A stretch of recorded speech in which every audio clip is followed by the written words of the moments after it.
Hello प्यारे बच्चों, कैसे हैं आप लोग। मैं आपका एक बार फिर से स्वागत करता हूं। आज हम उन बच्चों के लिए एक स्पेशल वीडियो लेकर आए हैं जो फर्स्ट टाइम बोर्ड एग्ज़ाम में अपेयर होने जा रहे हैं, पहली बार बोर्ड एग्ज़ाम देने जा रहे हैं और उनके मन में बहुत सारे प्रश्न होते हैं कि हम बोर्ड एग्ज़ाम में किस तरह से कॉपी लिखें और किस तरह से प्रश्नों को अटेंड करें।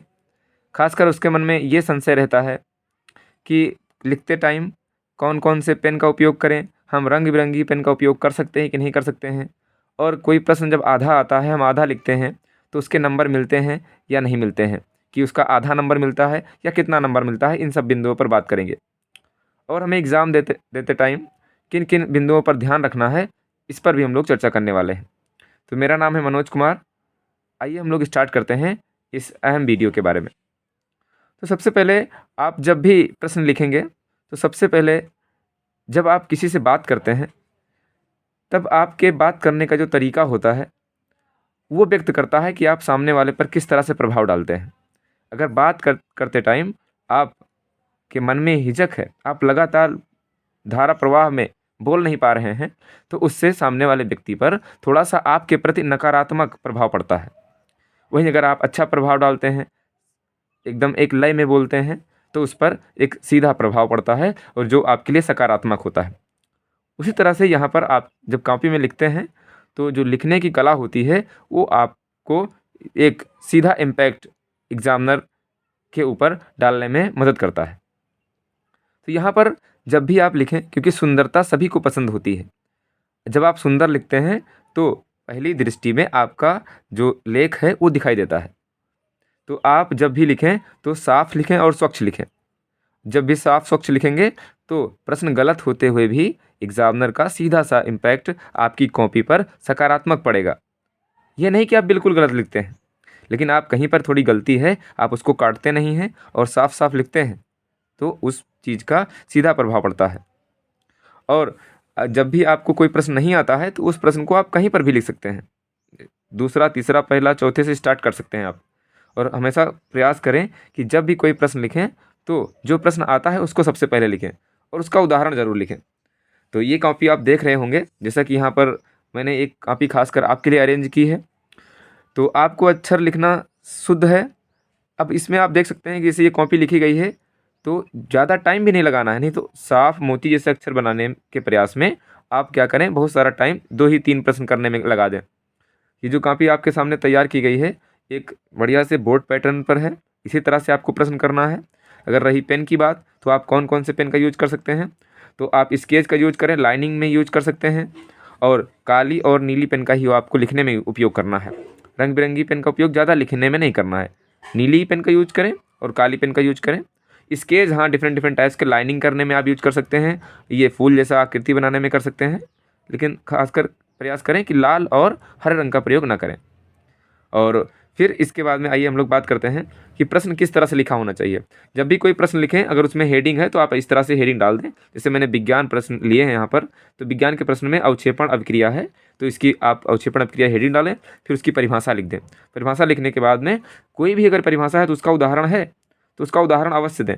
उदाहरण देने से आपके जो प्रश्न में जितने भी अंक मिलने की संभावना होती है वो 100% हो जाती है। तो यहाँ पर जैसे ये अभिक्रिया है, अभिक्रिया का जो एग्जाम्पल यहाँ पर दिया गया है आप उस तरह से इसको लिख सकते हैं। फिर उसके बाद में आप 2-3 लाइन छोड़ सकते हैं, 2-3 लाइन छोड़ने के बाद में फिर अगला प्रश्न लिखें। फिर जैसे कि यहाँ पर दिखाया गया है, अगले प्रश्न में आप यहाँ पर देख सकते हैं, ये आप डायरेक्ट यहाँ उत्तर नंबर डालें, प्रश्न उतारने की ज़रूरत नहीं है। जैसे ये प्रश्न था कि प्लास्टर ऑफ पेरिस का सूत्र क्या होता है और उसका उपयोग क्या है और वो कैसे बनाया जाता है, इस तरह से प्रश्न आते हैं, तो आप लिखें प्लास्टर ऑफ पेरिस का सूत्र या अणु सूत्र ये होता है, तो इस तरह से लिख दें। फिर उसके बाद में इसके निर्माण करने की जो विधि होती है आप उसको लिख सकते हैं। फिर जैसे यहाँ पर दिखाया गया है कि 100 डिग्री सेल्सियस पर जब आप जिप्सम को गर्म करते हो, आप इसके नीचे इसका नाम जिप्सम भी लिख सकते हैं। जब गर्म करोगे तो फिर रिएक्शन होगी, इस रिएक्शन के माध्यम से आपको दिखा देना है। तो पहले वर्ड में लिखना है, फिर इस तरह से दिखा देना है। तो आपको जब लिखने का ढंग पता होगा, किसी चीज़ को व्यक्त करने का ढंग पता होगा, तो उसका एग्जामिनर पर सीधा प्रभाव पड़ेगा। तो इस तरह से और आइए हम देख लेते हैं कि अन्य प्रश्नों को किस तरह से करेंगे। जैसे ये अगला प्रश्न है, प्रश्न नंबर 3 है, ओम का नियम किसे कहते हैं। तो आप ओम के नियम की परिभाषा लिखें सुंदर और साफ अक्षरों में। फिर उसके बाद में जो ये परिभाषा लिखी, परिभाषा लिखने के बाद में इसका गणितीय रूप भी होता है, इसका सूत्र भी होता है। तो इस चीज़ को अगर आप व्यक्त करेंगे तो आपको पूरे नंबर मिलने की संभावना हो जाती है। लेकिन अगर आप यहीं पर इतना करके छोड़ देते हैं तो यहाँ पर थोड़ा सा एग्जामिनर के मन में संशय रहता है कि आपने कुछ चीज़ें स्किप करने की कोशिश की हैं, तो यहीं पर आपके नंबर कटने की संभावना होती है। और जब इस तरह से आप करते हैं, इसका गणितीय रूप भी लिखते हैं, इसका सूत्र भी लिखते हैं, तो यहाँ से आपको एकदम 100% नंबर मिलने के चांस होते हैं। तो इस तरह से प्रश्नों को आप अटेंड करेंगे, साफ लिखेंगे, स्वच्छ लिखेंगे, लिखने का तरीका सही होगा, तब आपको 100% नंबर मिलेंगे। और ये आपके लिखावट, आपकी लिखने की कला जो है वो डायरेक्ट नंबर को बढ़ाने में मदद करती है। जैसे ये अगला प्रश्न है आपके लिए, यहाँ पर दिखाया गया है कि ब्लीचिंग पाउडर का उपयोग बताइए। तो ब्लीचिंग पाउडर के उपयोग में क्या है कि आप नंबर 1, नंबर 2, नंबर 3 ऐसे करके आप लिख सकते हैं, और इस हेडिंग के नीचे ना लिखें। अगर आपके पास पर्याप्त जगह है तो इस तरह से नंबर डाल करके और फिर इस तरह से आप लिख सकते हैं नंबर वाइज करके, और एक ही लाइन में सारे नंबर लिखने की कोशिश ना करें, एक एक लाइन पर लिखने का प्रयास करें ताकि सुंदर दिखेगा, तो आपको नंबर अच्छे मिलेंगे। फिर आइए हम लोग और कुछ प्रश्नों के बारे में देख लेते हैं किस तरह से उनके उत्तर देना है। जिस तरह से एक प्रश्न है, 5वां प्रश्न है कि जो कुछ कंपाउंड दिए जाएंगे और उनका आईयूपीएसी नेम लिखने के लिए कहा जाएगा। तो उनका आईयूपीएसी नेम लिखने के लिए आप डायरेक्ट आईयूपीएसी नेम नहीं लिखेंगे, क्योंकि प्रश्न जो चेक करता है, जो एग्जामिनर होता है, उसको एक बार पेपर पलटना पड़ेगा, फिर आपका आईयूपीएसी नेम देखना पड़ेगा। तो इस चीज़ को आप यहीं पर लिख सकते हैं, इधर लिख दें किसका आईयूपीएसी नेम लिखना है और इधर इसका आईयूपीएसी नेम लिख दें। जैसे ये कंपाउंड मैंने लिखा है और इस तरफ इसका आईयूपीएसी नेम लिखा गया है, ये प्रश्न पत्र में रहेगा और इसका नाम इधर लिखना है। तो जब इस तरह से आप कोई प्रयास करेंगे, इस तरह से प्रश्नों को हल करेंगे तो सुंदर रहेगा, दिखने में अच्छा होगा, तो आपको नंबर मिल जाएंगे। हाँ, एक बात का ध्यान रहे, अगर प्रश्न गलत होता है, अगर लेकिन सुंदर दिखता है, तो एग्जामिनर को भी पैसे मिलते हैं चेक करने के लिए और उसको भी जल्दी होती है।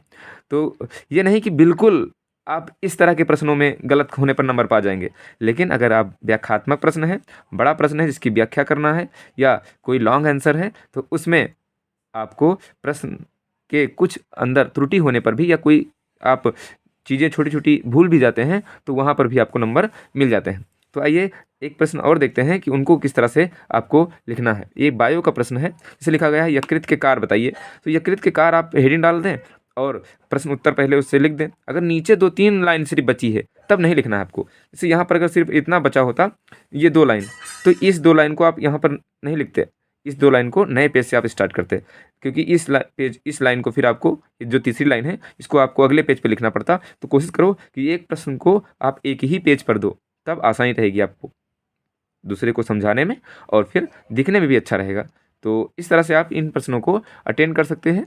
अगर आप स्वच्छ कॉपी लिखेंगे, सही लिखेंगे, तो आपके 20 से 30 नंबर ऑटोमेटिक ऐसे बढ़ जाते हैं। ठीक है, तो आज के लिए इतना ही। हम लोग फिर मिलते हैं किसी इंपॉर्टेंट टॉपिक के साथ। Thank you for joining us.